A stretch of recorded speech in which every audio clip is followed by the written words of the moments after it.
Hello and welcome back to another interview series with the Canadian Science Policy Conference 2019. I'm joined now by Patricia Gruver of the Research, Innovation and Trade Attaché with the Quebec Government Office in Boston. Welcome. Thank you. I'm very pleased to have you today. So your position with the Quebec Government Office in Boston is unique in that you're also heavily involved with the Science and Technology Diplomatic Circle, which is very exciting. Could you tell me a little bit more about what this position entails? Yes, so for the past 2 years, Quebec has been the co-chair for the Science and Technology Diplomatic Circle of Boston. And what that is a member organization of about 67 member countries in the greater Boston region who are represented either by a government office like ourselves or an actual consulate or just an honorary consul. So somebody who does this part-time, for example. And what we do is help them engage with the science and technology ecosystem in Boston. So I would say about 50 to 75% of these people have no background in science. They're more diplomats and they have backgrounds in international relations and policy. So what we do is we help to make sure that they're engaged with the science technology ecosystem in Boston, since that is kind of the main attraction in Boston is the what's going on in the innovation landscape. And so we have monthly stakeholder visits to different science and technology players in the Massachusetts area. We also meet with policymakers, people from the Commonwealth of Massachusetts who are involved in science and technology. We also have an expert speaker series for new and emerging science and technology areas such as blockchain, artificial intelligence, those kinds of things, so that everyone can stay very much up to date on technology areas that they might not have been aware of before. And so we co-chair for the past 2 years with the Netherlands, and starting in a few weeks, it'll be with the German consulate. They'll be our co-chairs for the foreseeable future. Very cool. Yes. Interesting. So your career has seen you representing a number of different policy groups and different entities and a number of different roles as well, and countries. So how do you think this has informed your perspective of science policy? And what do you think makes your position unique in the science policy landscape? Well, I think that working for a number of different institutions in a number of different roles has actually informed what I see as best practice, and taking what works from one entity and trying to use those same platforms or skill sets in the new role, and also seeing what didn't work in a previous role and being able to say, okay, now I don't have to do that anymore. Let's make sure that the new role doesn't include doing X task, for example. And I would say that, coming from the UK Science and Innovation Network to Quebec, the UK Science and Innovation Network has been around since 2001, so it's a very well-oiled science diplomacy machine at this point. It's in 93 countries, there's 100 and something science attachés around the globe. So, and then going to Quebec, which this is kind of a newer initiative. It's been around for about 4 years or so, starting with the Boston office as a pilot, and then going out to Silicon Valley, and now these scientists in residence around the world. So it's been interesting to see, how that path has kind of evolved as the science attaché network of Quebec becomes larger and larger. Right, very interesting. And how have you seen kind of big differences between the first 4 years versus a more established? So I was not there the first 2 years, so I cannot speak to those 2 years. But I think for me, the best thing is having other people in these roles abroad has really helped to understand what my colleagues are doing, see if there's areas where we might coordinate. So for example, I used to work for the British consulate in Los Angeles, and I covered the Southwest, including Southern California.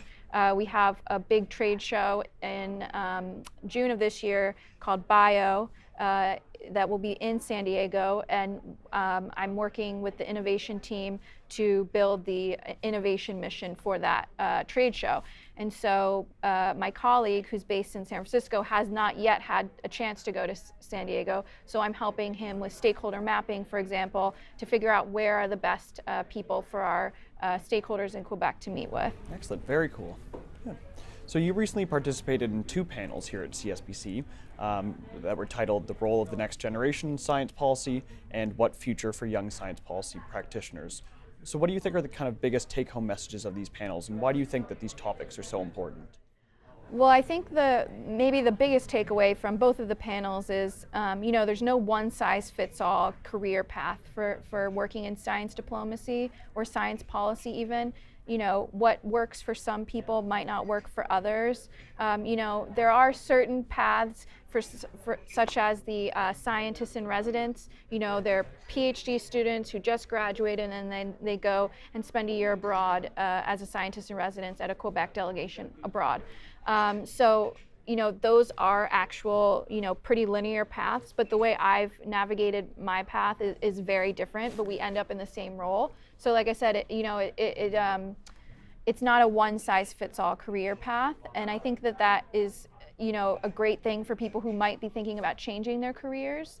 And then a few other things that I would note that came out of those two panels are communication is a big skill set to have in science policy and science diplomacy. So if you're a PhD student and you're thinking about, how can I improve my skill set to get into these roles, make sure that you're active on Twitter. There's a very active social media science policy network on Twitter, and also science diplomacy network on Twitter as well, under the hashtag SciPol and SciDip.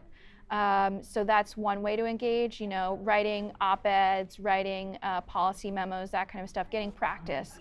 And submitting it to like the CSPC prize that was awarded last night, for example.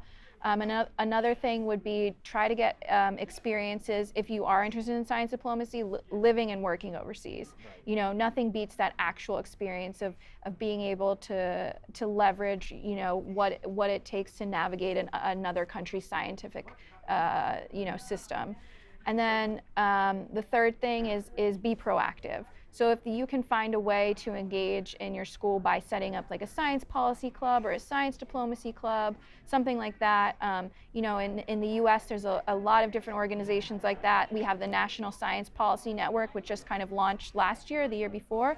There's also an organization called Engaging Science and Engineering Professionals, which has different groups at different universities and cities around the US.